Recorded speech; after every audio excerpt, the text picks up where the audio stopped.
अपनी security guard की duty खत्म करके घर लौटे बिरजू ने देखा उसकी माँ बाहर दरवाजे पर ही खड़ी हुई उसकी राह देख रही थी। अंदर आकर हाथ मुंह धोकर दोनों ने भोजन किया तो माँ ने उसे प्रसाद देते हुए कहा, आज गली के मोड़ वाली सुमन भी वैष्णो देवी मंदिर के दर्शन करके आई है। बस एक मैं ही हूँ जो कोई तीर्थ स्थान नहीं जाती। माँ की ये बात सुन बिरजू मन महसूस कर रह गया। दरअसल गली में जब से पड़ोस में रहने वाली आंटी जी और उनके बच्चे अमृतसर गुरुद्वारे के दर्शन करके आए थे, माँ भी जिद किए हुए बैठी थी उसे भी किसी ऐसे ही तीर्थ स्थान पर जाकर दर्शन करने हैं। वैसे उनकी ये इच्छा पूरी करने की तैयारी में बिरजू भी लगा हुआ था। बीते कुछ महीनों से अपने सिक्योरिटी सुपरवाइजर से वह एक्स्ट्रा ड्यूटी की बात भी कर चुका था ताकि वह भी अपनी माँ को तीर्थ स्थान की यात्रा करवा सके और इन एक्स्ट्रा ड्यूटी से आने जाने के लिए कुछ पैसों का इंतजाम हो सके। उसकी कंपनी सुपरवाइज़र ने उसे बताया था कि जल्दी ही कंपनी सभी सिक्योरिटी गार्ड की सैलरी बढ़ाकर देने वाली है और पिछले कुछ दिनों से वो एक्स्ट्रा ड्यूटी भी कर रहा था, जिसके चलते वो सुबह 5 बजे निकल जाता था और रात को 11 बजे तक घर लौट कर आता था। आज वो बहुत खुश था। वह जल्द से जल्द घर पहुंचकर अपनी माँ को खुशखबरी सुनाना चाहता था कि उसकी सैलरी बढ़ गई है और आज एक्स्ट्रा ड्यूटी मिलाकर कुछ जोड़े हुए पैसे मिलाकर उसके पास लगभग 10,000 रुपये इकट्ठा हो गए हैं।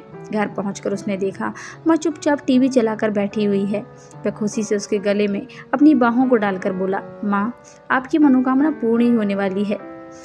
हम भी अगले हफ्ते ही जहाँ आप कहोगी वहाँ तीर्थ स्थान चलेंगे। चलो तो माता वैष्णो देवी जी के दर्शन करने के लिए चलेंगे। आप मेरे पास 10,000 रुपये इकट्ठा हो गए हैं।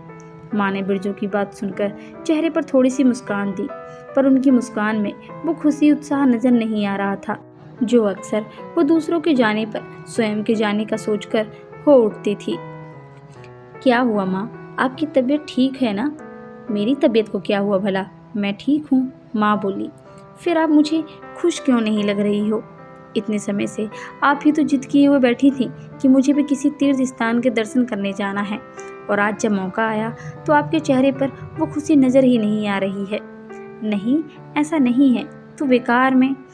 नहीं माँ, कोई तो बात ज़रूर है, बताओ ना। देखो घर में हम केवल 2 ही लोग हैं। अगर मुझे कोई परेशानी है तो मैं आपसे ही कहूँगा ना, ताकि उस परेशानी का कोई हल निकल सके। और यदि आप परेशान हो तो मुझे नहीं तो किसे बताओगी माँ?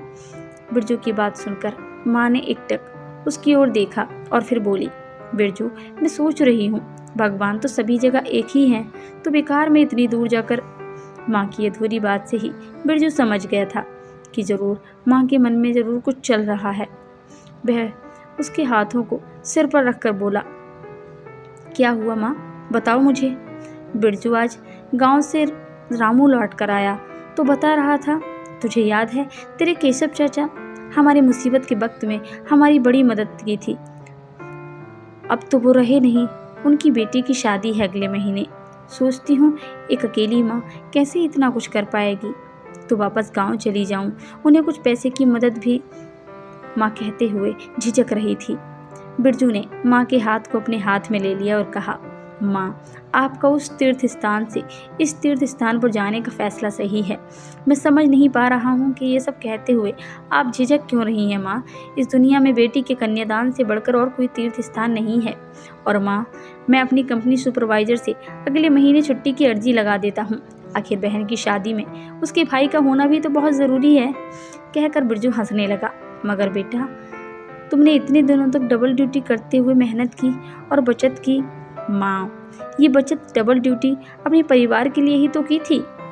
अब खर्च चाहे माँ की यात्रा में हो या बहन की शादी में हो, है तो परिवार ही। बिरजू की बात सुनकर माँ ने भीगी हुई पलकों को साफ करते हुए उसके सिर पर हाथ फेरा और ढेरों आशीर्वाद देते हुए उसके माथे को चूम लिया।